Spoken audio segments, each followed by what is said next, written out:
আসসালামু আলাইকুম ভিউয়ার্স, আজকে আমরা জানবো কোরাটকেল ডি এই ট্যাবলেটটি সম্পর্কে।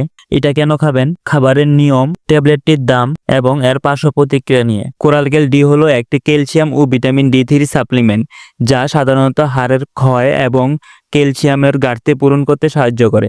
বিশেষ করে যাদের হাড় ক্ষয়, মাজায় ব্যথা, হাঁটুতে ব্যথা, রাতে ঘুমানোর সময় হাত পা চাবানো কামড়ানো, হাতের জয়েন্টে ব্যথা, হাত উপর নিচে করতে সমস্যা হয়, তারা এই ট্যাবলেটটি সেবন করতে পারেন, তবে অবশ্যই চিকিৎসকের পরামর্শ নিয়ে। এই ট্যাবলেটটির পার্শ্ব প্রতিক্রিয়া হলো সাধারণত কোরালকেল ডি নিরাপদ, তবে কিছু ক্ষেত্রে পার্শ্ব প্রতিক্রিয়া দেখা দিতে পারে, যেমন কোষ্ঠকাঠিন্য, বমি বমি ভাব, পেটে অস্বস্তি, মুখ শুকনো, ঘুম ঘুম ভাব ইত্যাদি। ট্যাবলেটটি সতর্কতা হলো দীর্ঘদিন এই ট্যাবলেটটি সেবন করলে কিডনিতে পাথর হতে পারে। যাদের দেহে অতিরিক্ত ক্যালসিয়াম রয়েছে তারা এই ট্যাবলেটটি সেবন করতে এড়িয়ে চলুন এবং অন্যান্য ওষুধের সঙ্গে গ্রহণের আগে অবশ্যই চিকিৎসকের পরামর্শ নেবেন। ট্যাবলেটটি সেবনের নিয়ম হচ্ছে প্রতিদিন একটি করে ট্যাবলেট সেবন করতে হবে, তবে দুপুরে সেবন করাটা ভালো। ট্যাবলেটটি সেবন করা অবস্থায় অবশ্যই পর্যাপ্ত পরিমাণে পানি খেতে হবে।